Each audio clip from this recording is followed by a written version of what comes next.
no way. Ask them for traveling grace, Lord. Thank you for just being who you are in our lives. And we love you and we praise you for being, for sending Jesus, Lord God. Thank you. And we love you in Jesus' Amen. Amen. Well, good evening, everybody. We're going to continue on with our study of parables, and uh, tonight's study is in Matthew chapter 25, and this depending on how we go on time, we may turn into a part 2 or possibly a part 3. I was sharing earlier before we started, because this is just the first 6 verses of the parable of the 10 virgins, and so the whole thing should encompass about 13 verses. So tonight, primarily, we'll focus on just looking at the first 5 verses, maybe getting into verse 6 a little bit, and then picking up on next week. So if I have somebody to read, turn to Matthew chapter 25, and we'll go ahead and read the first five verses, and then I kind of want to read a little background I had here, and I had it on the first part of the lesson too. We could just read the first 5 verses, Matthew 25, and we'll go ahead and get started from there. Got it? Thank you, sir. It says, "Then the kingdom of heaven will be like 10 bridesmaids who took their lamps and went to meet the bridegroom. 5 of them were foolish and 5 were wise. The 5 foolish didn't take enough olive oil for their lamps, but the other 5 were wise enough to take along extra oil. When the bridegroom was delayed, they all became drowsy."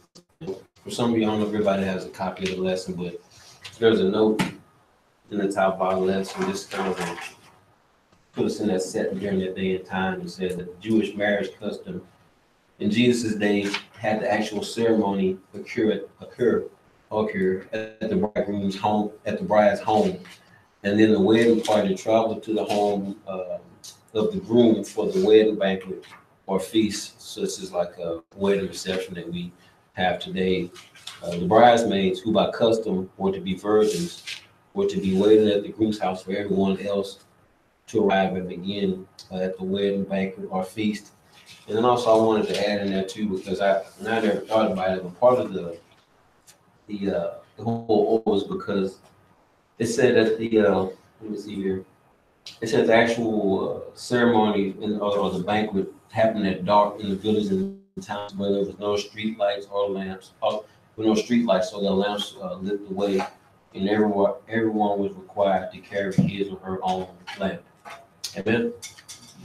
So we started off with verse 1. It says, "What do you think is meant by the phrase at that time?" I know different translations, but translation I have is NIV, and it says "at that time." It's how it starts, verse 1.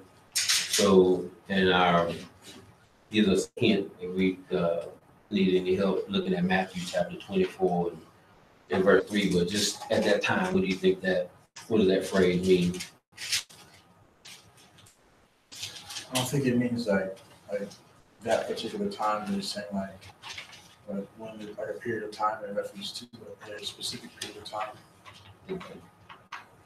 That's to come, I guess I would say. That's Just to come, right? Okay. Anybody else? Well, in chapter 24, the disciples are asking him about like when the end shall be when he comes back. So it's talking about that segment, his return. Amen. So this is like in preparation for what is to come at the end of times. So says in verse 1, still in verse 1, said, "What were the virgins doing in verse 1, and who were they to meet?"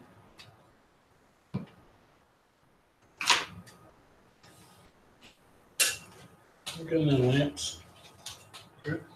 See, they went and took their lamps. They went to meet the bridegroom.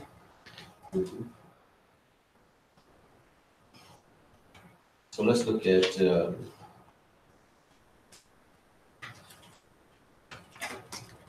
On the next, let's go ahead and read the two scriptures first. Revelation chapter 19 and verse 7. Somebody get that. And then 2 Corinthians 11 and 2.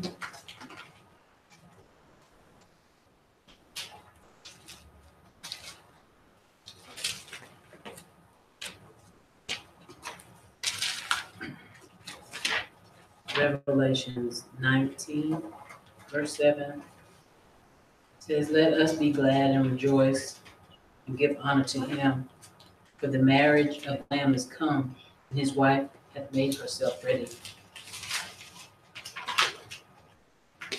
And 2 Corinthians 11:2 says, I am jealous for you with a godly jealousy. I promise you to one husband, to Christ, so that I might present you as a pure virgin to him. So based upon reading those two scriptures that we already read, and in the first couple verses, 25, like the question is, who do you think is represented by the bride in the parable? It's the church. The church. You wanna say something? That's-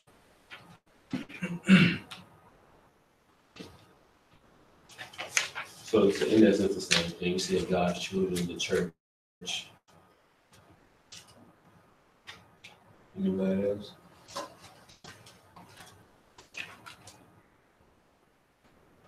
So here's a good, I have a question. yes, sir. Is that really the same thing?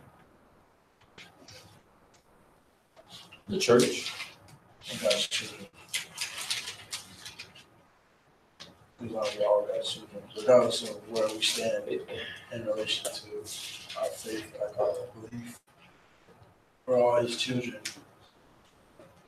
You know what I'm saying? I guess when you look at it in trade, you sound like God's children. I guess it depends on how you. I'm thinking in respect of like you say God's children. I'm thinking those that are like. I'm thinking in terms of like believers. But when I did that, that's to like say, to get more specific, I said follow Christ because Followers of when you Christ. say like God's children, like he says, that's kind of Because we're all God's children, regardless. You said all like as in believers, Everybody. unbelievers, and like. Everybody. As a Because He race. loves everybody. You know what I'm saying? Okay. I'm saying that's just my thinking. So like, we're His Children children, would be, if you look at it like that, then it is two different things. but I don't know. I 'Cause forgot I- which verse it said in, later in the Bible, somewhere in there was saying how like, if you're not following Christ, then you're like children of the devil or something like that. Just because you're not like, if you're not actively like pursuing him, then you're like doing nothing at all. So you're like, we're not worried. So that might have been, More against him. yeah. But that doesn't change His position. No. That doesn't change his position. But the church The church is the bride of Christ. Just like that scripture. You know, he's preparing the church as a bride for Christ. And so the wedding feast in essence is bringing us to Jesus, you know. So we need to be ready when he comes. So. So with that being said, would your answer be the same? It says, who do you think is represented by the bride in the parable?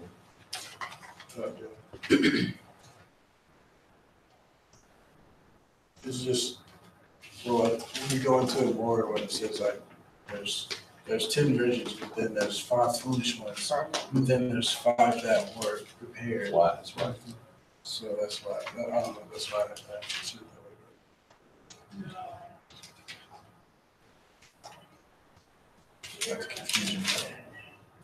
But in that case, when you go that route, then it may be those who are followers, the wise, and those who are foolish and decide that it's not gonna be my walk. That's gonna leave you unprepared. Maybe. Look at it like that. Because He's coming regardless. It's like you said, the groom is gonna be there regardless. But It's like, Who's ready to go? which bridesmaids, like category are you do you fall into? Like, only the ones that are prepared are the ones that are gonna be with him. Yeah, because I mean, if it's, so it said like if I think about this parable, like this part of it is like, okay, who do you think is represented by the bride in the parable? So they were all, you know what they all had, and, I mean, they were all virgins, you know what I'm saying? They were all at the, I guess, to a degree prepared, you know, some more than others, but so with that being said, if I think about it in terms of like today, if I just stop and look at the church, because I'm not even going with this group, I'm not even going to include like those that are outside the church, because I don't think people who are outside the church are necessarily preparing for anything, but I could look in terms of like people that like go to church.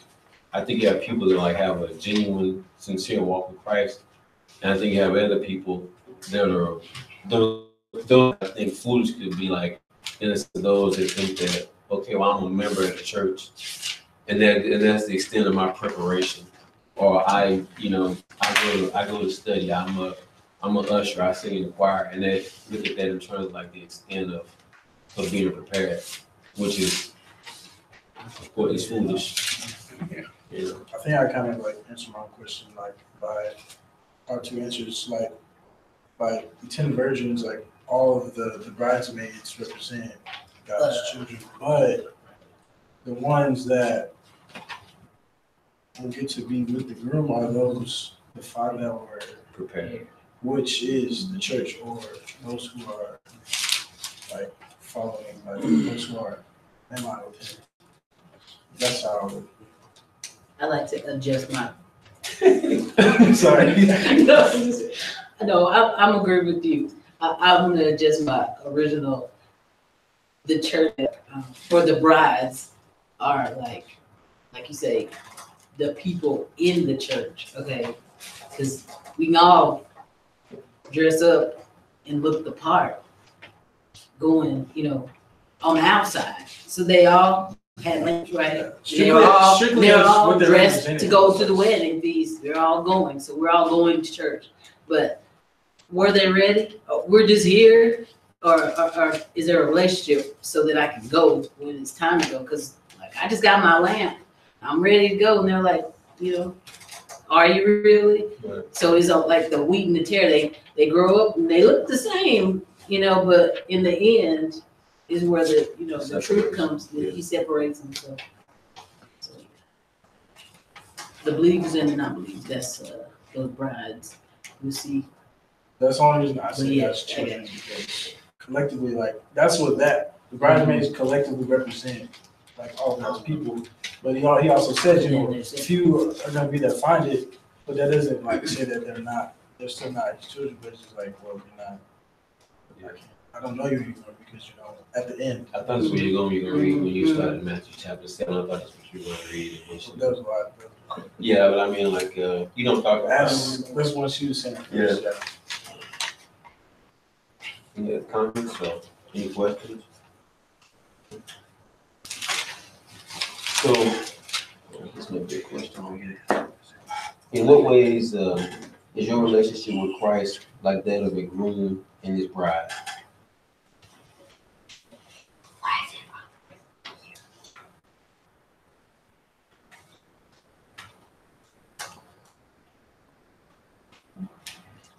I'm sorry. Go ahead. No. Go ahead. Well, when he first sent me this, I was looking at this, and it kind of that age old.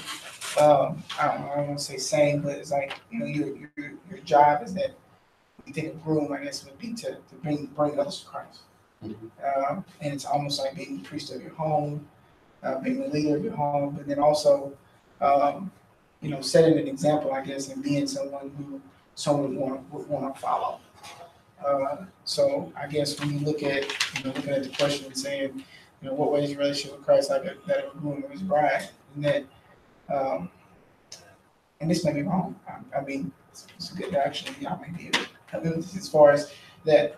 A lot of times I feel like a lot of the ownership, at our homes as men sometimes falls on us, whether it's good or bad. Like, a lot of times, and that may be wrong, that may be accepting a lot of responsibilities, but sometimes when I back up and I look at, like at mom, I go, wait a minute, it's kind of, whether it's me setting the example and having others follow, or whether it's stopping everybody and saying, okay, wait a minute, we need to reset here because we're all getting, this is what we need to do better in order for this family to function. Well, I think what you're saying is like, God he definitely has a specific order to the household, the way that he designed it to be, and he said, as Christ is the head of the church, the husband is the head of the wife, and there's that order that, the husband, and that does not, now I could read that and think like, especially in today's society, it's not, people get offended by so many things, but, God's order does not lessen anyone's, in that order, it does not lessen anyone's value. There are different roles, and God designed us to play he designed for man to have a specific role.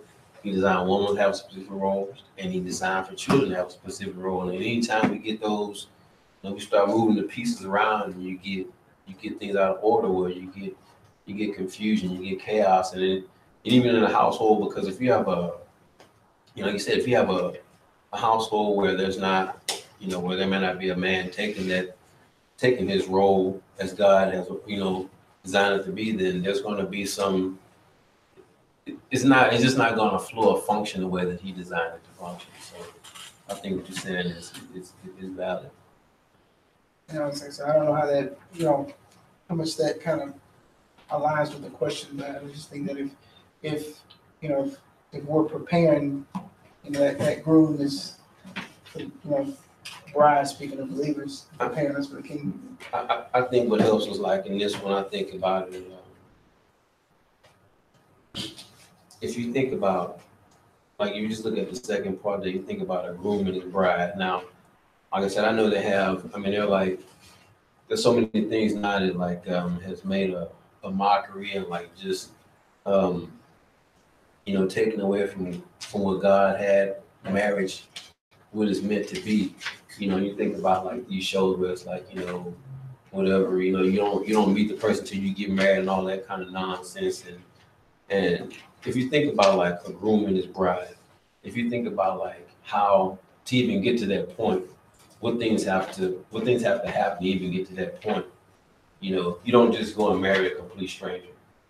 Not wisely, the person that a groom and bride, they know things about each other on a level that nobody else, may know about. So you think about that, you try and put that into like, okay, well, what does that look like because it says like, in what way is your relationship with Christ like that of a groom and a bride?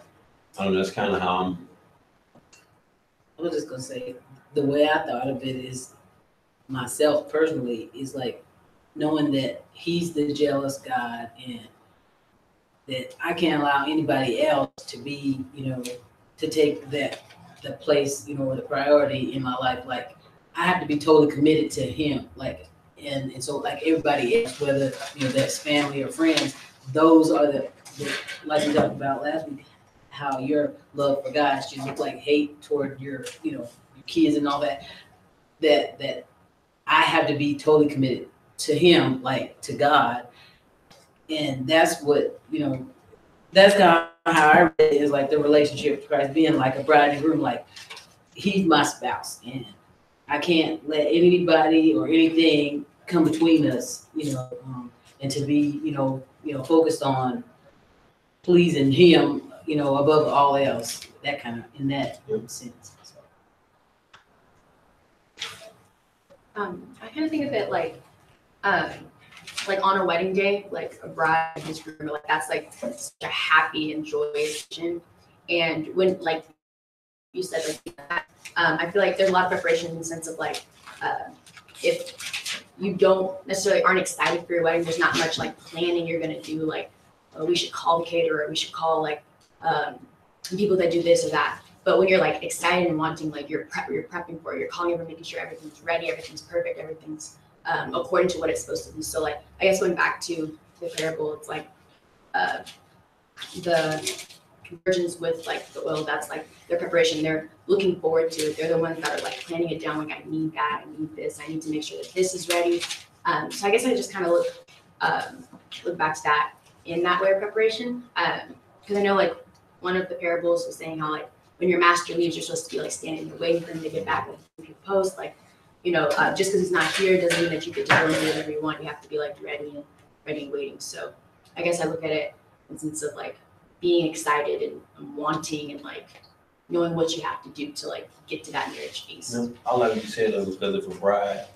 If I think about us as a bride in a relationship and how, just like you said, like their bride, she's like, this is like, I've waited for this day my whole life, and I'm gonna make sure everything is like I'm completely prepared. I got catering, all my, whoever's in the wedding, music. I mean, everything that you have is like, versus like, you said it's your wedding day, but you like, oh well, I'm just gonna just kind of take an attitude of like, I guess like apathetic, like, whatever. It's just, and I think that's kind of like the difference between somebody being, I guess wise and foolish, or prepared and unprepared, like.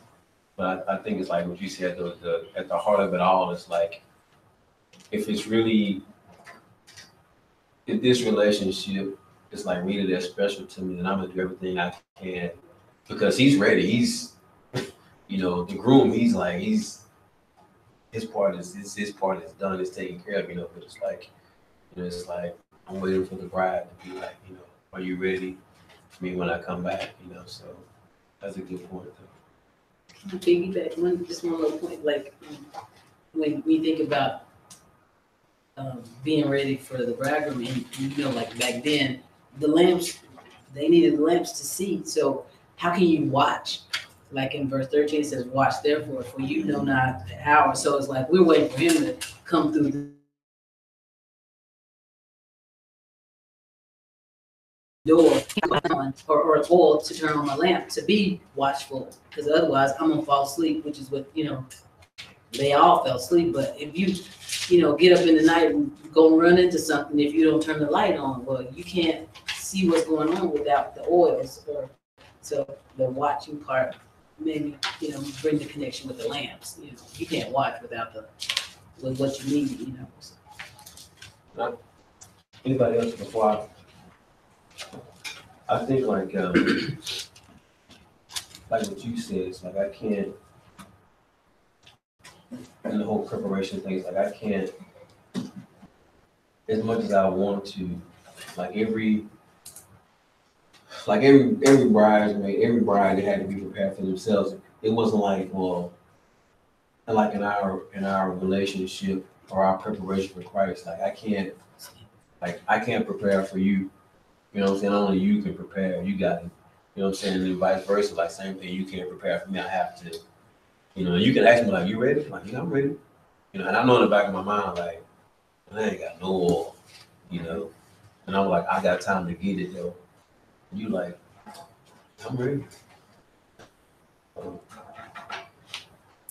So the next question says, Jesus divided the 10 virgins into two groups. It says, what did he call each group?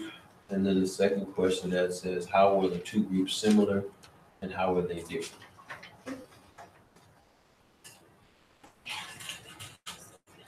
Foolish and wise, kind of goes back to where we started. That was the label that he gave the two groups, foolish and wise. And then they're similar because they were all bridesmaids, but they were all bridesmaids. They were all virgins.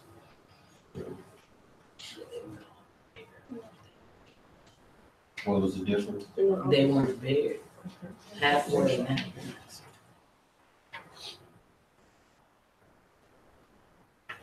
Okay. Well, if anybody wants to read verse 6 for us, we'll keep on moving along. See.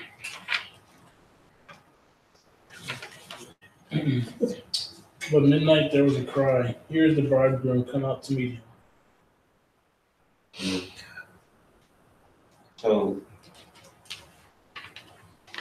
It says, what happened in verse 6? And the second part says, what do you understand the midnight cry to mean? To me, it's like, I guess kind of like translating parables of like people that thought they were ready or said, I'm gonna get it done tomorrow. And they wake up and realize, oh my goodness, I'm too late. It's not like that feeling there, you wake up after the alarm goes off, you're like, oh, I know I'm late. And it's like, Holiday. yeah, too late. A minute late is too late. Yeah. That's kind of how I read that in my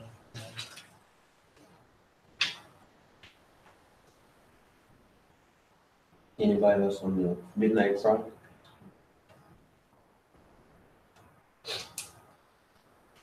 How often, how often do you, if ever, do you stop and think about it, like Christ's return? I used to think about it a lot, like when I was all the time. I used to think about that, and then like heaven, I'll try to make it make sense in my head, but then I always get to the part where it's just what is it, try and go as far as I could in my imagination, just think about it. But I used to think about it a lot.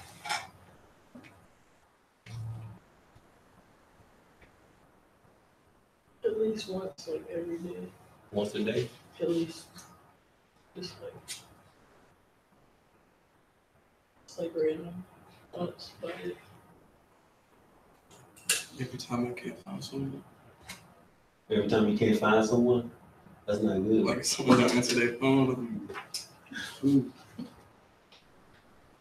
Then every so often, me and my friends in college church will just be doing something random, and all of a sudden, one of us will be like, Jesus is really coming back one day. We're really in this. And there's times where I'm in the mirror, getting ready, and I'm like, I'm here. There's nothing I can do to get out of it. And when I start thinking about it, I try to logically form it in my head on how it's supposed to go, because it's he's gonna come back on a cloud, and everyone's gonna see it. And I'm like, how's everyone gonna see it? How am I gonna see it here? And they're gonna see it in China or wherever they're at. And I try to make sense. What's the cloud gonna look like? Is it gonna be huge? Is it gonna be I try to make sense of it, and it's always so baffling because I just you can't form it in your head because you haven't ever seen anything like it before, and you just something like that. And whenever you do think about it, you think of the magnitude and just I don't know. There's a fear of God kind of kicks in. You're just kind of since I can't even imagine that. Whoa, that's wild. That's crazy. I think I thought more about eternity than the actual the moment that you're returning. I used to think about eternity. That's what I used to think about. Yeah. Because I always get that time, and I was I don't know, it used to trip me out and it was a little bit scary because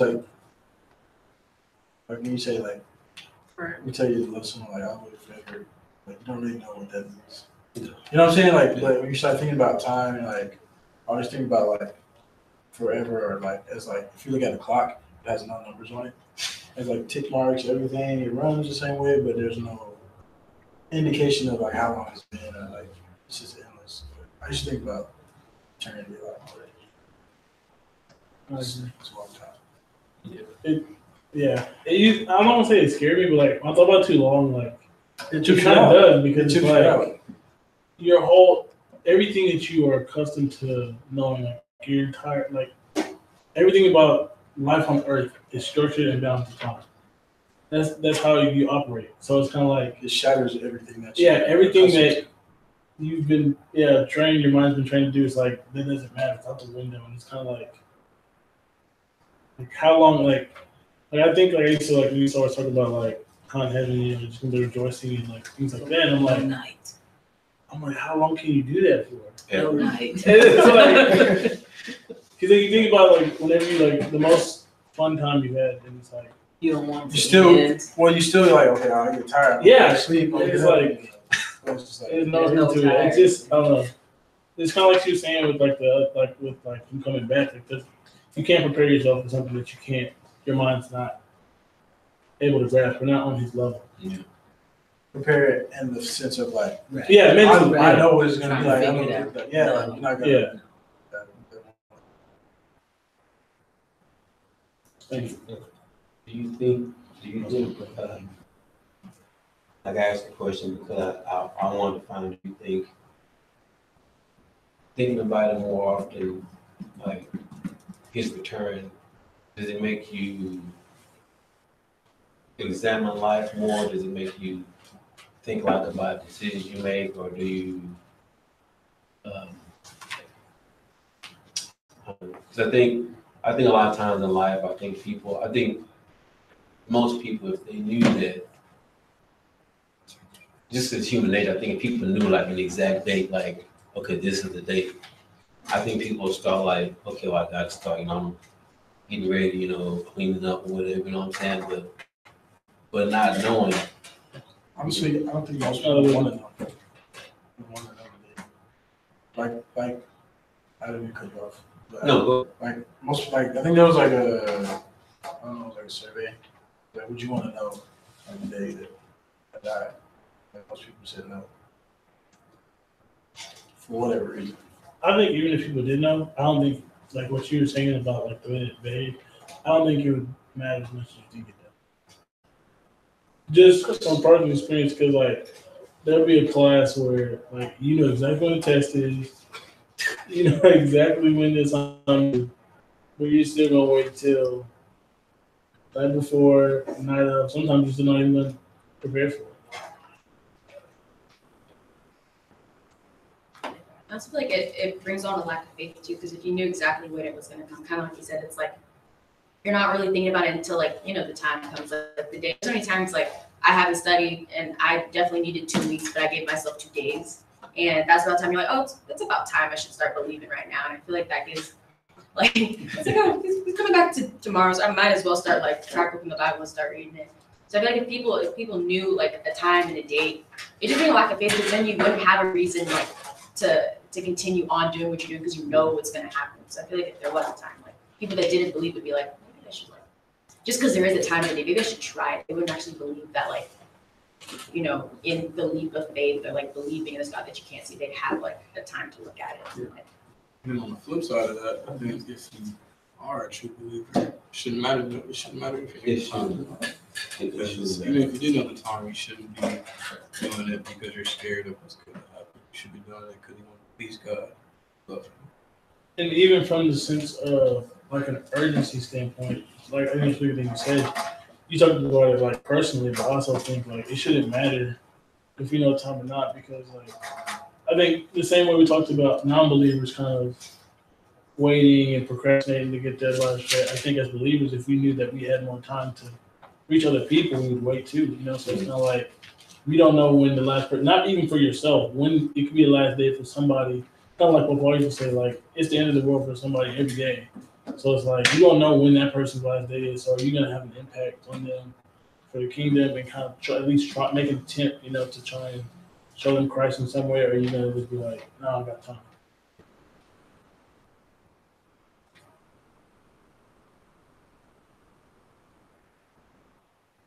I just want to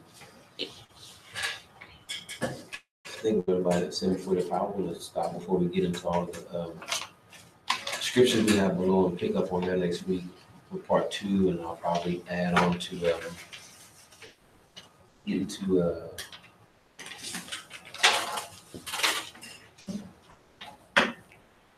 the rest of the scriptures. But I put the one question on the bottom down there, and it wasn't meant to actually like. It says personal question, and it's something if you want to share, you absolutely feel free to do that. But that question is more so meant to like just give us pause to just like really, just stop and think about like, what are we doing to prepare for his imminent return? And kind of like you said, I remember having a discussion with my dad one day, and we were talking about, we got into a discussion about end times and when, when Jesus returned and stuff. And he was like, well, he said, what Jalen would say, he said, it's the end of the world for somebody every day. Because you look at, people, nobody expects to like, you leave the house in the morning, you expect, be home this afternoon. You know, nobody knows if you know, you look at people in obituary or whatever, like when their day started, you know, with the exception of maybe somebody that was like terminally ill, you know, when those people's days started, I had a really good friend of mine.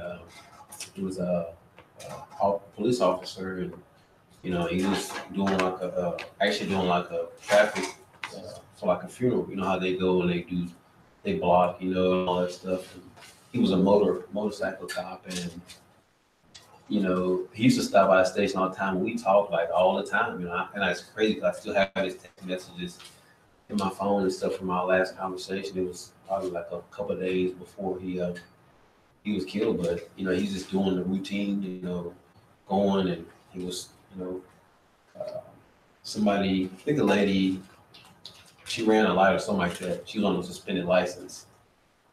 So, but anyway, he just didn't.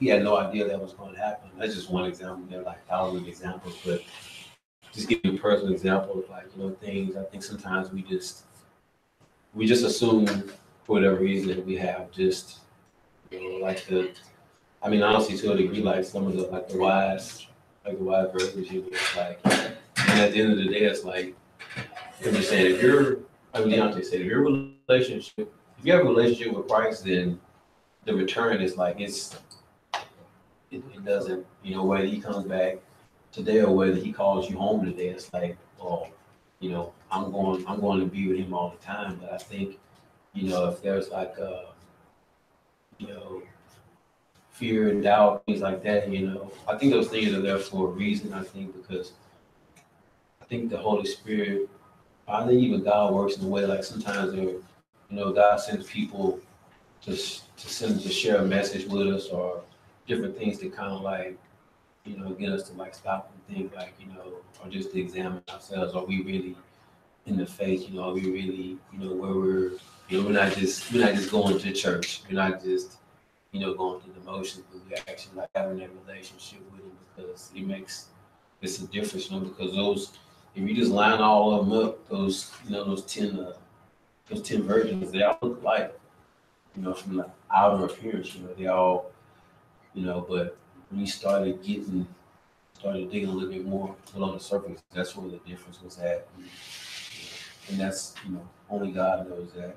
I mean, we know too, but you got to think, you know, God knows who's prepared and who's not prepared. So,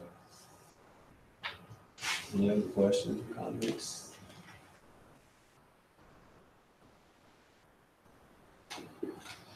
Thank you guys, and